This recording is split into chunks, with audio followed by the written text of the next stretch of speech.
मुंबईमध्ये महापौर पदासाठी ठाकरेंची शिवसेना भाजपच्या पाठीशी असल्याच्या चर्चा। महापौर निवडीवेळी ठाकरे गटाचे 65 नगरसेवक अनुपस्थित राहतील अशा योजना।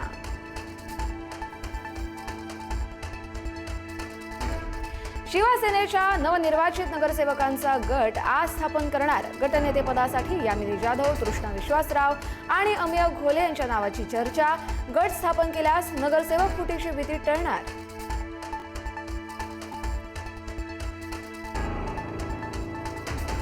शिवसेनेचे नगरसेवक 2 दिवसांपासून ताज लँड्स इंडिया हॉटेलमध्ये। ठाकरेंच्या शिवसेनेची भारतीय कामगार सेनाही सक्रिय।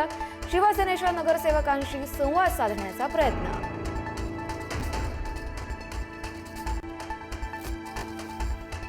पुढील 8 दिवस मुंबई बाहेर जाऊ नका। भाजपकडून नवनिर्वाचित नगरसेवकांना सूचना।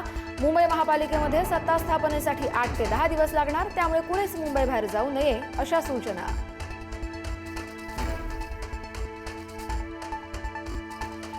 ठाणे महापालिकेत भाजपनं 2 वर्षांसाठी मागितलं महापौर पद। भाजप आमदार निरंजन डावखरे यांची मागणी। महापालिकेमध्ये महत्त्वाची पदं मिळाली नाही तर विरोधी बाकावर बसू, डावखरेंचा इशारा।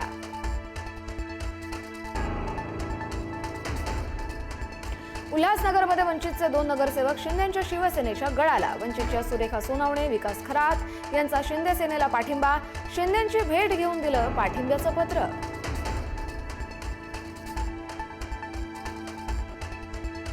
कुर्ल्यात दिवसाढवळ्या भाजप कार्यकर्त्यांवर प्राणघातक हल्ला। पेवर ब्लॉक, धारदार शस्त्र, पट्ट्यानं मारहाण। मारहाणीचं कारण अद्याप अस्पष्ट। मी केंद्रीय मंत्री तर फडणवीस मुख्यमंत्री, हाच विदर्भासाठी सुवर्ण काळ, त्यामुळे विदर्भातील प्रत्येक समस्या सोडवल्या जात आहेत। केंद्रीय मंत्री नितीन गडकरी यांचं वक्तव्य। जोर भारताची वाटचाल धर्माच्या मार्गावरून होत राहील तोपर्यंत भारत विश्वगुरू असेल, सरसंघचालक मोहन भागवत यांचं वक्तव्य। धर्माचं सारथ्य असलेल्या मार्गावरून चाललो तरच सुरक्षित प्रवास शक्य असल्याचंही विधान।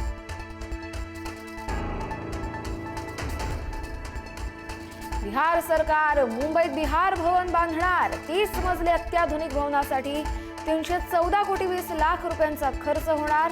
बिहारमधील प्रवासी आणि रुग्णांसह विद्यार्थ्यांना होणार फायदा।